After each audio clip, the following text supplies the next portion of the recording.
Yan po mga ka-hybrid, tayo po ay kukuha po ng sample. May mga nag-request sa ating mga ka-hybrid. Kuhanan ko daw po ng mga sample. Anim na super hybrid po to. Anim na super hybrid rice na malalakas po umani at bibigyan po natin ng pansin about po sa panicle length, kung ilang nga po ba, gaano kahaba nga po ba. Itong mga kinuhanan natin na fresh galing po sa farm. Yan po. Itong super hybrid rice natin, no? Yan, kuha natin ng haba at mabigyan natin mga ka-hybrid kung itong darating na wet season at makapamili po kayo kung ano po yung itatanim nito. Ditong darating na wet season mga ka-hybrid. At isa dito ay isa sa pinakamalakas na umani at mabigyan natin ng idea ng mga ka-hybrid para po hindi na po sila mahirapan na maghanap po na mga binhi na itatanim.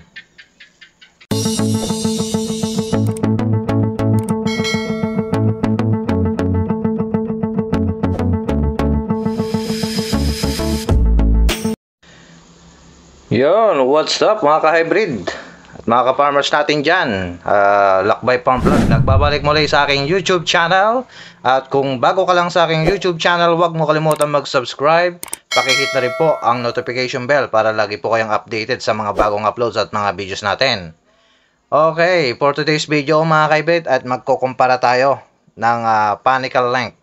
Yan, dahil po ay may nag-isa sa ating mga ka-farmers, ka-hybrid natin, nag-request. Ayan po, kumuha pa ako ng 6 na sample, iba't ibang variety po ng mga super hybrid rice natin na malalakas pong umani. Ayan po, ay susukatan natin kung gaano nga po ba sila kahaba. So ayan na po, uunahin natin yan, susukatin yung ito. Meron dyan yung galing po sa Syngenta. Ayan, S6003. Ayan.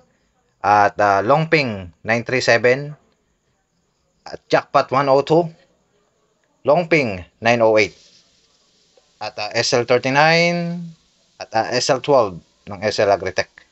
Yan po yung mga nakikita natin na malapit po dito sa aming lugar na kinuhanan ko. Iba't ibang variety po yan na mga nagtanim po ng mga hybrid rice. Yan po. At sa susunod, pag yung ibang hybrid natin na wala po dyan, at kukuhanan pa rin natin ng mga sample ng panicle length. So sa ngayon, yan pa lang po yung aking nakuha. Dahil yun po yung available na nakita natin ngayon dito sa aming lugar. So tayo ay maglalakbay na naman at maghahanap po tayo ng mga iba't ibang variety pa. Yung Longping 2096, 534, ano pa bang wala dyan? Yung NK5017, 5017, tapos ano pa ba?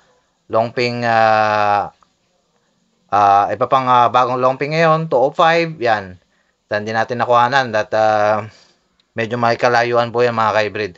So dito yan, yung mga yan, malalapit lang yan at kinuhanan natin ng sample. At ito, yung nakaani.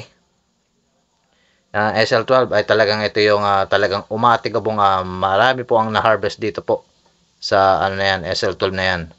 Yan. So i-reveal natin yan sa susunod natin vlog kung ilan po yung naani nila dito po sa SL12. Pero ngayon ay itong tanim namin na yung pa lang, ongoing pa lang, SL39, kumuha ko ng sample doon. Tapos yung tanim namin ng LP 908, Longping, at yung jackpot na aking binlog, at dun sa katabi ng 937 at S6003. Yan, mga kaibigan, sa ibang lugar yan. Yan. So, ayan, kukuhanan natin ng panicle length kung gaano nga po ba sila kahaba. At ito po mga ka-hybrid ay ito po ay pwede po nyong itanim nitong darating na wet season. At ito po sa mga kabilang po sa mga malalakas pong umani, lalo na pong itong SL12. Yan po mga ka-hybrid. Hindi natin nakita ng actual ng pagbibilang ng ilan po yung na-harvest, pero nalaman ko po na napaka dami po na-harvest niyan, about 200 above yung naani po nila dito. Doon po sa katabi po namin na SL12, ayan po yung binlog ko dati. Ayan po, umani po sila ng 200 above.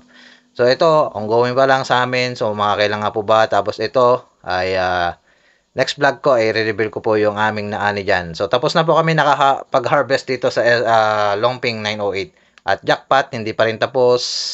Kumuha tayo ng sample, 937. Ayan, halos magkasabay sila ng aming SL39 tas S6003. Yan, hindi pa rin sila nakaani. Yan. So yan. Mga ka-hybrid, Tingnan nyo na. Kayo nang humusga kung sino nga po ba mas mahaba dyan, no? Ayan na yung different varieties. Pero next vlog natin, kukuha na natin yung ibang variety na wala dyan, no? So sa ngayon, yan muna. SX003, LP937, Jackpot 102, LP908, SL39, at SL12 ng SL Agritech.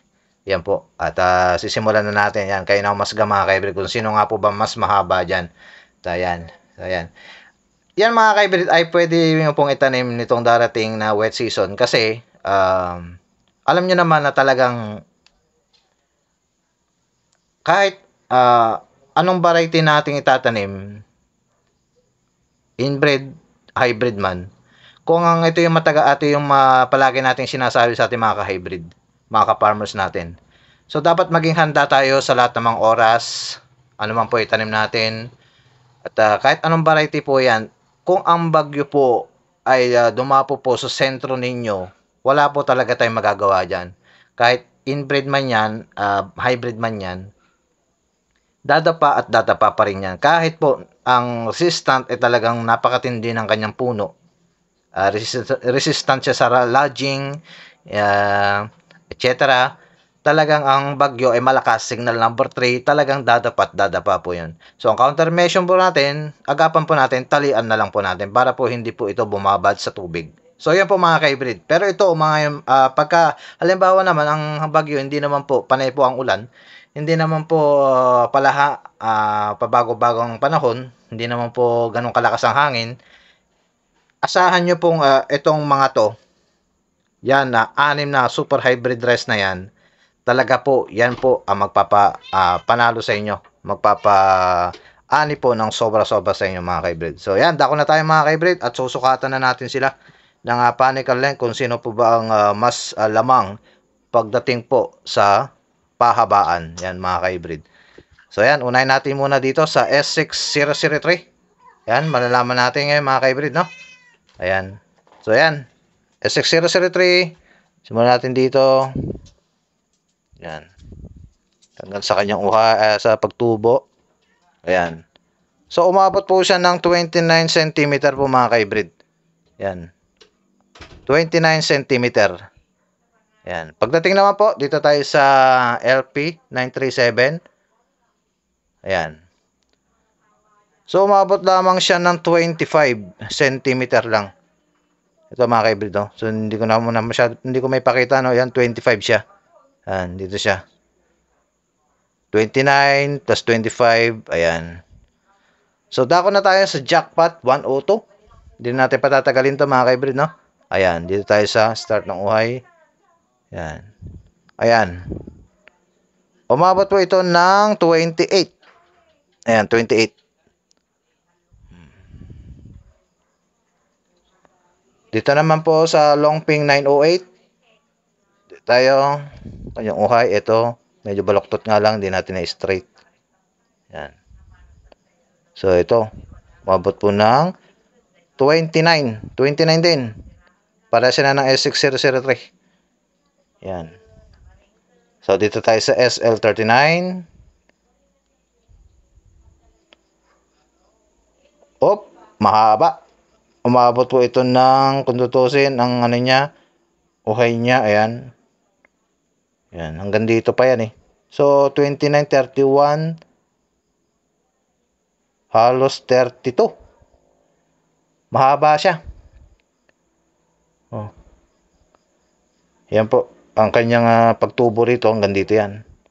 32 cm. Yan. Mahaba ang SL39. So, dako na tayo sa pinakahuli. Ito yung pambato ng SL Agritech. Ayan, muna tayo dito. Lagpas na ng ruler. 31, 32, hanggang dito. Hanggang 32, 33, hanggang 35 yan mga ka-hybrid. Tansya yan, 35. O, diba? Mga ka-hybrid. Kung bakit hindi na ako magtataka, kung bakit napakadami po na na-harvest dito sa SL12 nung sa katabi namin na 200 above, 35 cm yung kanyang haba. Ayan. Pagdating mo, pero sa kanyang mga uhay, talagang napakadami. Yan po mga ka-hybrid. Oh, yan po ay talagang napakagaling ng SL12 natin. Kaya lamang ay napaka-limited lang ito. Yan mga ka-hybrid, napaka-limited lang yan. SL12 natin. So, tatanong, pwede bang ulitin ulito? Darating na dry wet season, huwag nyo na pong uulitin yan mga ka-hybrid dahil mahina na po ang resistant yan. Hanggang per second lang yan mga ka-hybrid. Kasi pag halimbawa, second lang, medyo alanganin na yun. Yan. Kung gagamitin mo pa to, wala na. Maaaring malugi ka na dyan. Hanggang first trial lang at second trial lang. Hindi na. Kumari, hanggang first trial lang eh. Yan. Ito sumunod na mahaba. SL39 mga ka-hybrid. Yan. O, yan mga ka-hybrid ha. Yan na yung binigyan ko na kayo ng idea about dito po sa mga malalakas pong umani ng super hybrid rice natin. S6003, LP937, Jackpot 102, LP908, SL39, SL12. Yan po mga ka-hybrid. Susunod natin kukuhanan ay yung mga wala dyan. NK5017, Labs 777 ng Lizagri. Ano pa ba dyan? LP 2096, 534. Ano pa ba dyan? Yan, iba pa. SL8. Basta yan mga kaibigan, i-update natin yan. Yung mga wala, kulang dyan ating i-upload, no? Mga ka-hybrid. So, sa ngayon, ayan lang po muna ang ating kukuha ng panical length kung sino nga po ba mas maba. So, at least, mabigyan ko na po kayo ng idea kung ano po ba yung pwede nyong itanim nitong darating na wet season, nitong tag-ulan, mga ka-hybrid. So, yan, no? So, at least, nakatulong po ako sa inyo at may bigyan ko kayo ng idea at ano po ba yung mas malakas umani dyan. So, ito po ay talagang napakadami po na na-harvest dito nung kami katabi. 200 above. 15 bags na nagastos, walang foliar yun mga ka-hybrid. So ito ongoing pa lang sa amin. So ito later ko sasabihin yung ilang po namin na harvest diyan. So jackpot ongoing pa lang din, ripening stage, tapos ito pa lang LP937, ayan pa lang siya. So papuntang ripening stage pa lang din siya at SX003 hindi pa rin sila tapos. Yan. Alam naman natin ang S6003 talagang masarap po. Hindi rin po nagpapatalo yan sa pag-ano yan. At pagdating sa eating quality, masarap po ang kanin yan mga ka-hybrid. At hindi kayo magsisisi dyan pag ito po ay kinanin nyo at kinain binigas. Tapos pati rin po yung NK5017. Yan, pagpasensya nyo na, may mga tumataho ng aso. Ayan. So yun po mga ka-hybrid, update ko dito sa 6 na super hybrid rice na malalakas po umani. S6003, Longping 937, Jackpot 102, Longping 908, SL39, SL12 ng SL Agritech. Ayan po. Happy farm po. Mag-ingat po tayo at God bless.